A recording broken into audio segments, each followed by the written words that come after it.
Halo semuanya, kembali lagi pada podcast kami Band-Aids #overtime di episode 10 dengan judul Gudang Rasi dan Ilmu. Episode ini akan sedikit berbeda dengan episode-episode sebelumnya karena hari ini kami tim podcast mengundang Ibu Novi untuk membagikan pengalaman mengajar selama PJJ.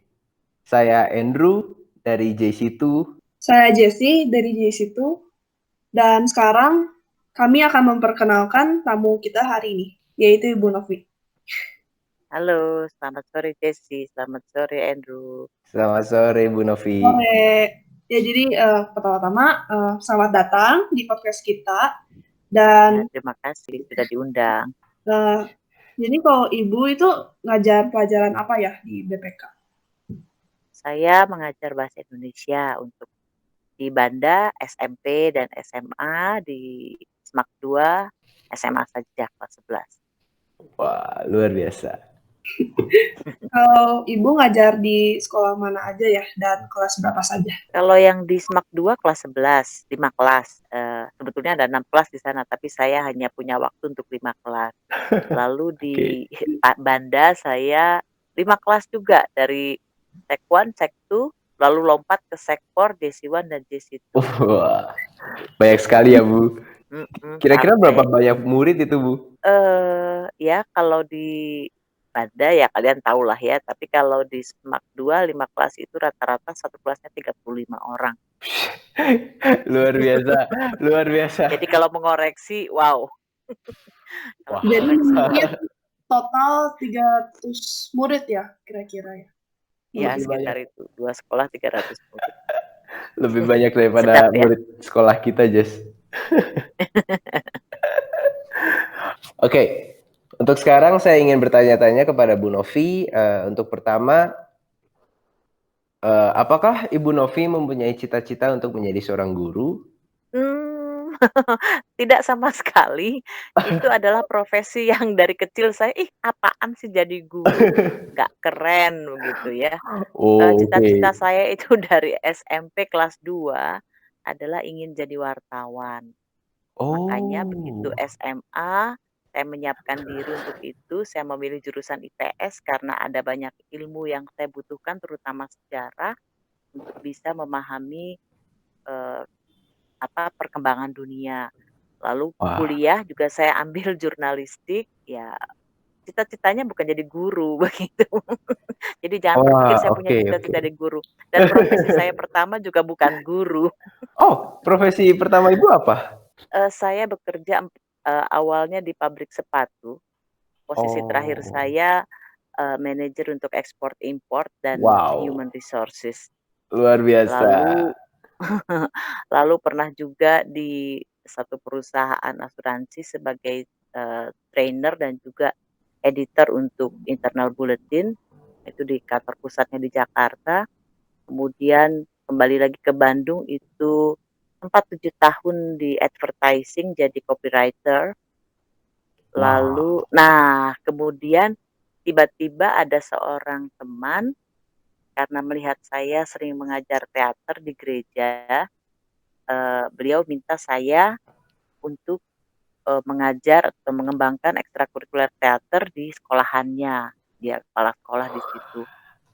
Lalu itu setahun. Kemudian tahun berikutnya diminta, wah Ibu Novi kan suka menulis puisi, suka menulis naskah drama, suka melatih drama.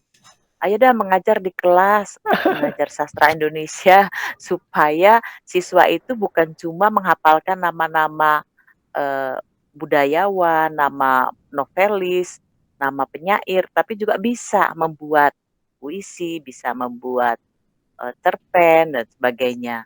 Nah akhirnya itu mulai tahun 2002 saya alih profesi, mulai menjadi guru. Walaupun saya tidak mau tetap. Jadi sebenarnya itu ya alasan Ibu mengapa menjadi guru, dan terutama guru bahasa Indonesia itu sendiri ya. Karena hobi. Hobi saya membaca, hobi saya puisi, hobi saya menulis. Jadi nyambungnya di situ. Oke. Luar biasa Bu, luar biasa. Oke, untuk pertanyaan yang keduanya, pengalaman terbaik Ibu mengajar di sekolah BPK Penabur Banda tuh apa, Bu? Apa yang Nah, sangat ini menarik, berkesan? sangat berkesan. Karena, ini kan BPK Penabur Banda memasuki tahun ke-8.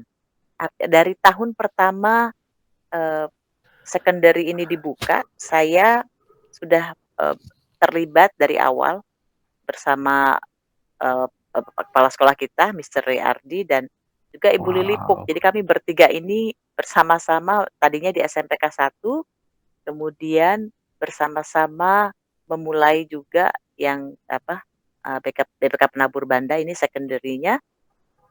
Yang menarik adalah kami tahu perkembangan siswa dari secondary one sampai mereka akhirnya ada yang, eee, begitu sekpor kemudian langsung kuliah ke luar negeri, Iya. ada yang sampai, J2 dan saya melihat secara pribadi keajaiban keajaiban siswa ya, yang Wah. apalagi yang di bahasa Indonesia kelas Iya, 7-nya iya. secondary one-nya tidak bisa apa-apa atau sangat minim bahasa Indonesianya. Tapi begitu mereka masuk secondary four untuk ujian bahasa Indonesia IGCSE, saya Wah, seperti, mendapatkan upah yang besar karena saya lihat, ternyata anak-anak yang dulu secondary one-nya itu bahasa Indonesianya ajaib, begitu Sekpor ujiannya mereka luar biasa. Itu buat saya A-star. kebanggaan kebanggaan. Iya. Luar Dan biasa, apalagi Bu. sampai ada beberapa siswa yang, selama ikut IGCSE itu sudah berarti sudah angkatan ketiga atau keempat ya, cukup banyak yang mendapatkan A-star dan, A Wah, gitu. Jadi buat saya itu, wah itu ajaib gitu ya. memang luar biasa itu, Bu. Salah satunya Luar Jessie ya biasa. A-star. Wah, Jessy. Mantap, Jess. Jadi bisa dulu. Oke, Oke. oke. Oh, oke. Selanjutnya ini saya juga ada pertanyaan yang sangat menarik dan pertanyaan itu adalah, menurut Ibu, murid BPK Penabur Banda tuh bagaimana gitu? Apa yang Ibu lihat di setiap murid BPK Penabur Banda? Apa yang membedakan kita dengan murid-murid sekolah lain? Iya, pasti beda ya. Yang pertama karena kalian dipaksa, sangat dipaksa di Penabur Banda ini untuk berbahasa Inggris dengan baik. Oh, Itu pasti, eee, ada di atas rata-rata teman-teman dari sekolah yang lain, yang wah, pernah saya ajar ya. oke. Lalu yang kedua, karena pola, eee, tes kita, assessment kita, ujian-ujian kita itu selalu dengan bentuk, esai, mau tidak mau itu critical thinking-nya lebih lebih mendalam, lebih mendasar. Ya jangan lihat hasilnya, nilainya ya, tapi istilahnya bahwa dengan esai itu mau tidak mau memaksa kalian untuk berpikir lebih kritis, tidak sekadar menghafal, ya kan? Benar, Bu, Itu sih benar, yang benar. saya Iya, lihat Bu. yang utama itu, ya. Oke, oke. Oke. Lalu, pertanyaan yang selanjutnya, apa bagian terbaik dari mengajar, Bu? Atau mungkin sebaliknya juga, apa yang maaf, apa yang tersulit dalam mengajar? Yang ter yang tersulit dulu mungkin ya. Boleh. Yang tersulit itu adalah pada saat saya menghadapi siswa yang tidak punya motivasi diri. Itu berat nariknya, berat sekali. Karena Oke. kalau, siswa punya motivasi diri, guru hanya memberikan pancingan lah ibaratnya ya, hanya Hmm. memancing saja, Hmm. dia akan melesat terbang tinggi. Tapi Wah, kalau murid yang tidak punya motivasi dan apalagi mungkin tidak didukung oleh situasi di dalam keluarganya, itu buat kami ya siksaan begitu ya. oke, Karena oke. seringkali akhirnya guru dan sekolah, menjadi jembatan antara siswa dengan orang tua. Hmm. Tapi untuk yang punya motivasi diri, apapun masalah yang dihadapi, baik di dalam keluarganya ataupun dengan teman-temannya, dia akan tetap bisa dan itu memudahkan buat kami. Buat saya pribadi juga begitu.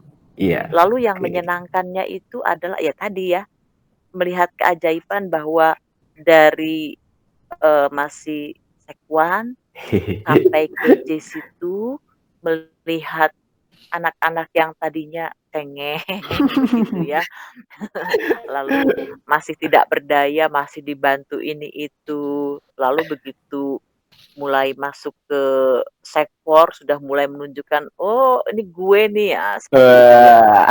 Mulai menunjukkan Mulai liar. egonya, kadang-kadang melawan guru, itu, buat saya itu adalah satu sisi positif bahwa saya pribadi dan teman-teman guru melihat sebuah metamorfosis yang indah.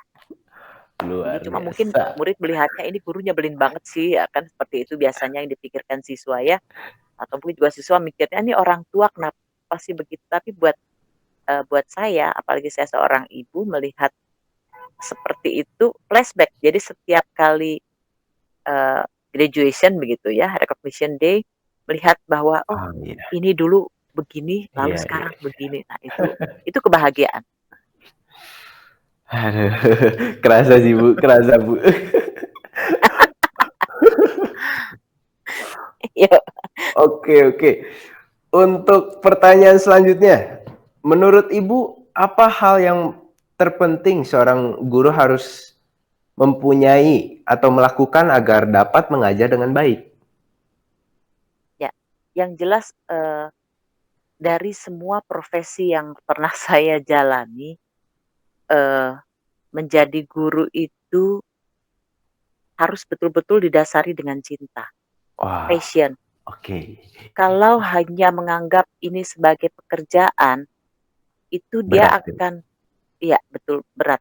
Karena beda, kalau pekerjaan yang lain berangkat pagi, pulang sore, itu sudah selesai, eee, Hmm. ada jam kerja. Tapi sebagai guru, itu bahkan hari libur pun kadang-kadang kita masih harus memikirkan rencana tahun ke depan, ini muridnya berbeda, atau kita sudah persiapkan jauh-jauh hari polanya seperti ini ternyata di lapangan berbeda. Lalu yang kita Wah, hadapi bukan sekadar materi pelajaran tapi juga mental dan, psikologi siswa, karakter siswa dan kami tidak mungkin dan saya pribadi tidak mungkin menyamakan misalnya Jessie harus sama seperti pendekatannya sama seperti pada Andrew, tidak bisa begitu. Tiap iya, angkatan juga berbeda. Jadi itu passion itu yang harus dimiliki. Jangan benar, menjadi benar. guru kalau tidak didasari oleh rasa cinta, Wah, terutama pada anak. wow, Gitu. luar biasa itu. Penjelasan yang sangat luar biasa, Bu. Oke. Nah, untuk pertanyaan yang kali ini, yang terakhir dari saya adalah, eh, apakah ada yang Ibu sendiri ingin ubah dari sekolah BPK Penabur Banda? Eee, kalau saya mengubah jelas tidak mungkin karena itu adalah kerja tim. Hmm, Timnya bukan hanya tim oke. guru, tapi juga ada orang tua, ada siswa, ada yayasan, ada masyarakat. Jadi, Wow. tidak mungkin saya mengubah sendiri, tapi kalau kerinduan saya, perubahan apa yang terjadi di Penabur Banda adalah ada sinergi antara siswa, guru, dan orang tua. Kalau ketiganya ini bergandengan erat, ya, karena ada orang tua yang terlalu protektif pada anaknya, sehingga pada saat guru mendidik, orang tua tidak terima, murid juga tidak mau, karena merasa di-backup oleh orang tua. Atau Iya. sebaliknya, pada saat, orang tua memberikan harapan yang baik, guru dan siswa merasa, "Oh bukan begitu caranya." Jadi ada hal yang harus dipertimbangkan bahwa, perlu sinergi ya, baik Hmm, siswa, guru, orang tua, yayasan, dan masyarakat. Perubahannya adalah yang lebih saya harapkan secara pribadi terhadap siswa terutama adalah bahwa siswa mulai belajar menentukan dia mau jadi apa, wah, bagaimana caranya. Dan dari orang tua, orang tua sebaiknya juga memberikan kepercayaan pada anak untuk berkembang. Karena kalau anak hanya "Oh kamu harus begini, harus ikut apa kata orang tua," tanpa memberikan argumen ataupun, arahan, ya anak jadi bingung, kasihan. Demikian Oh, juga guru.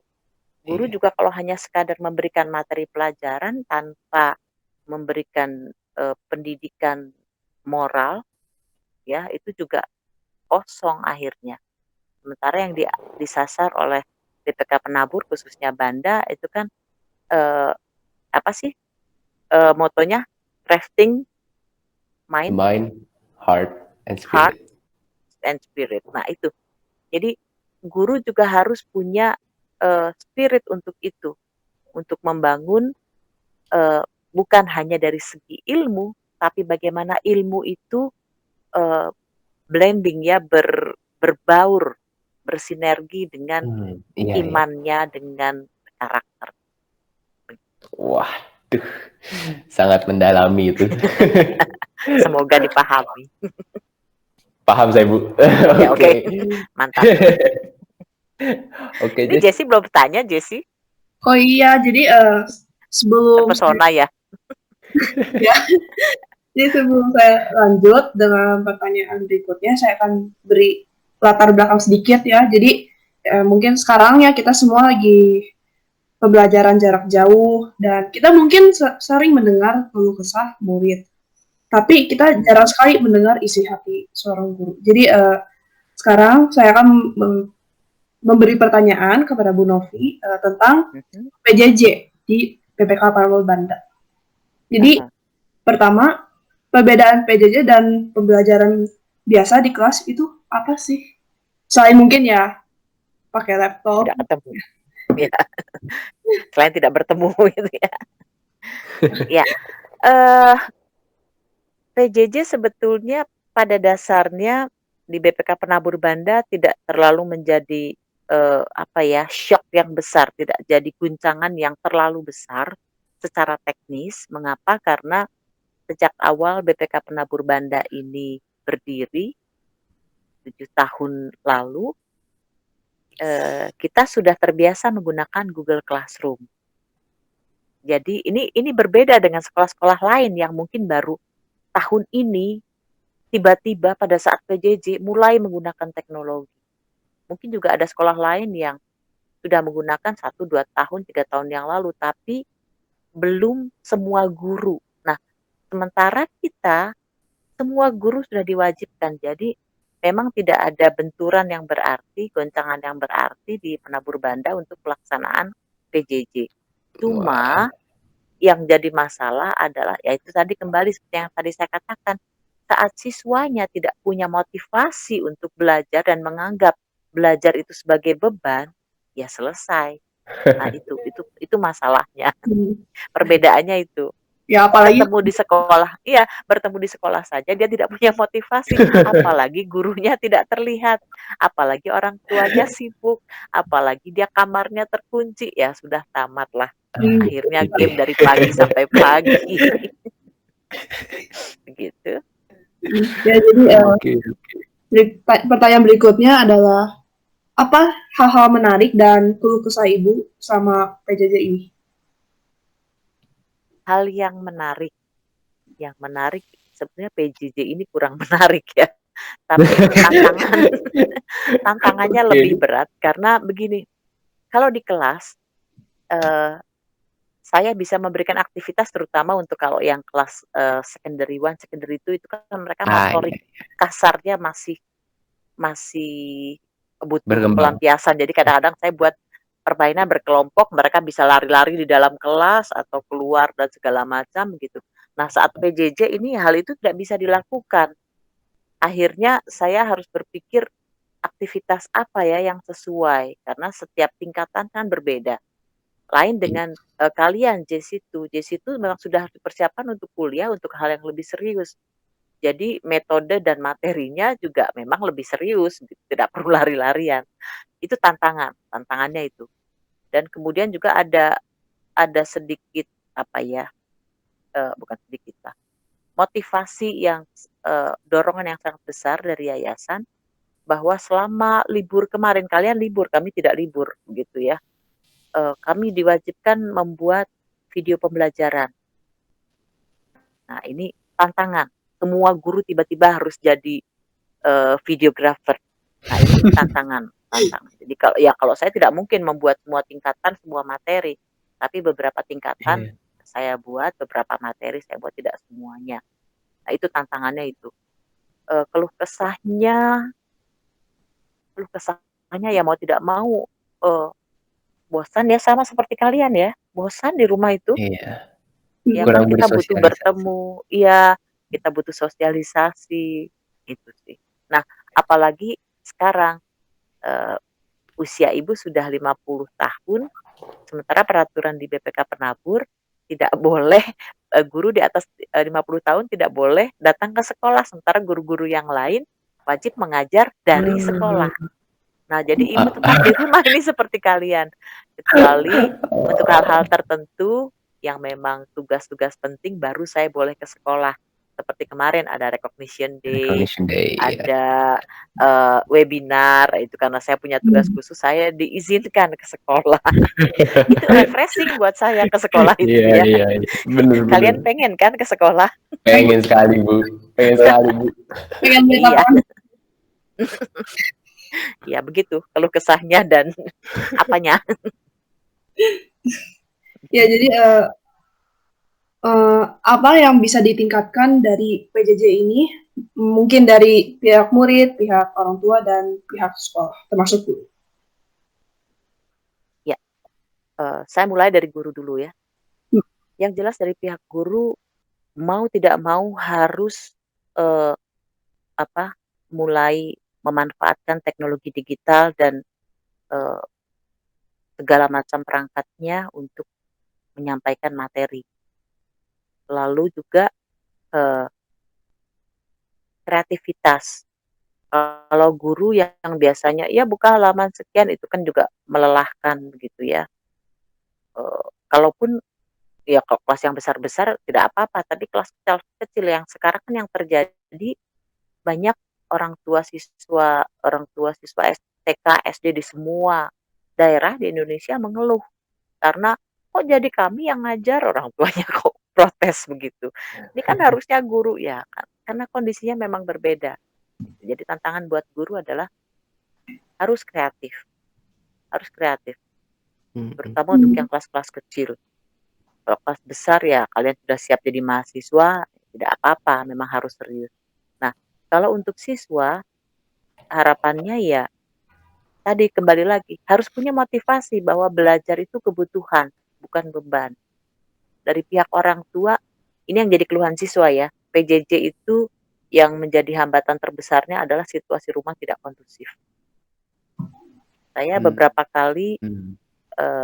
di beberapa tempat begitu ya, pada saat harus live gitu Google Meet, bertemu dengan siswa, kadang-kadang ada yang di rumahnya terdengar suara teriak-teriakan atau apa gitu ya. Nah itu pasti tidak nyaman.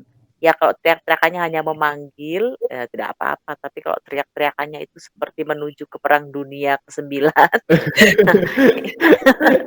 itu kan kasihan. Karena secara psikologis, Iya. siswa butuh suasana belajar yang menyenangkan. Karena beban buat siswa kan, sudah tidak ke sekolah, ketemunya mami papi terus atau mungkin, apa, asisten rumah tangga ataupun orang-orang yang ada di sekitar rumahnya saja, kalau tidak Mhm. kondusif akan membuat semangat belajarnya turun. Nah, ini juga yang harus orang tua pahami bahwa sebaiknya selama PJJ, orang tua terlibat aktif untuk memotivasi, bukan untuk mendorong, memaksa gitu ya. Memotivasi beda dengan memaksa.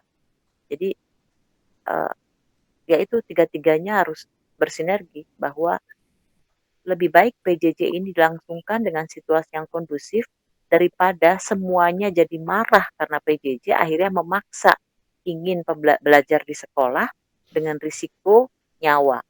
Nah, ini yang Mhm. Hmm. mestinya kita jadi pertimbangan tertingginya adalah kita bertahan di rumah tapi, berharap kita tetap disiplin juga. Iya. Jangan sampai misalnya begini, ini, oh belajarnya bisa di mana saja, pakai laptop, pakai, ponsel gitu, bisa kemana-mana pakai tab. Jadi anaknya dibawa jalan-jalan misalnya, ya ada yang keluar kota, saya dengar ada juga siswa yang, "Oh, izin tidak bisa ikut PJJ karena keluar kota." Hai, kalau belajarnya di sekolah memang tidak bisa kalau keluar kota tidak bisa datang, tapi kalau PJJ, kamu pergi ke toilet atau ke Amerika itu statusnya sama. Ya begitu.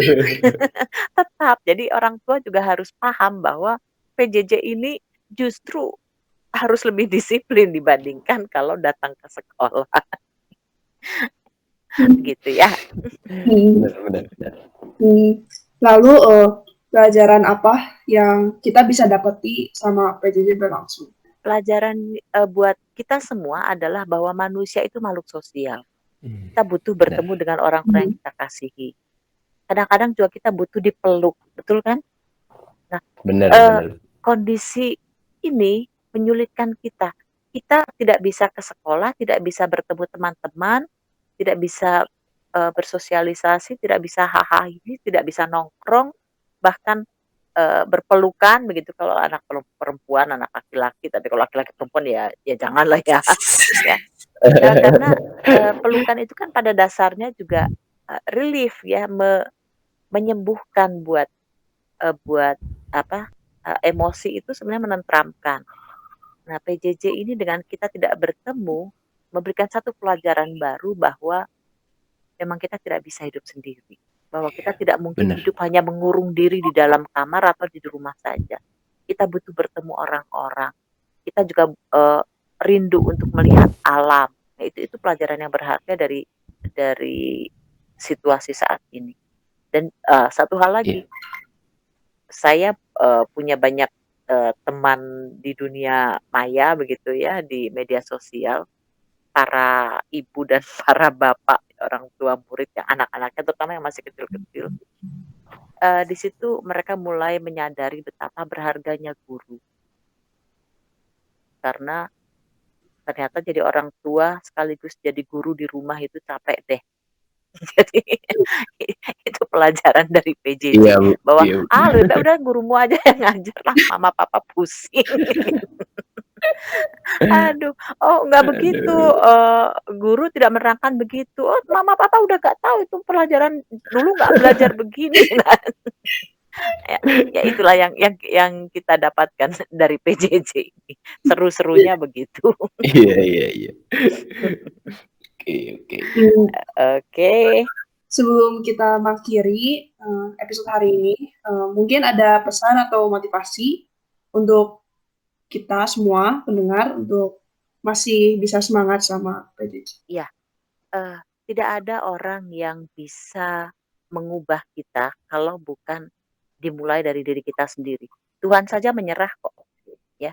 Tuhan saja tidak bisa Iya, mengubah seseorang kalau orangnya tidak mau. Nah, sama dengan benar. PJJ ini.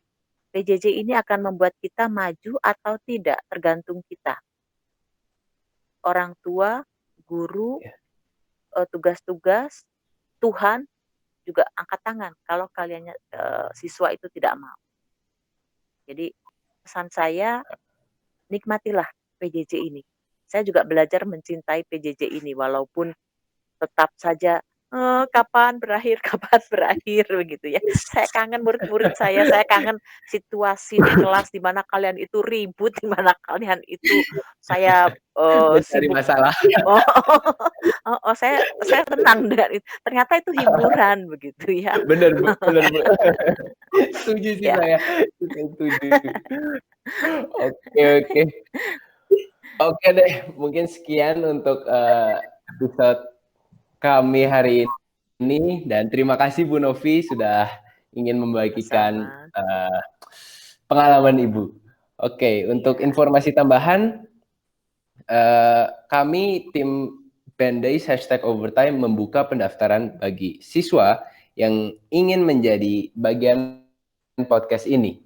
Jadi siapapun yang di luar sana, para pendengar yang ingin ikut dalam podcast ini, boleh silahkan mengirim surel ke podcast@pissecondary.penabur.sch.id. atau mengontak kami di Instagram podcast @bendays.pis.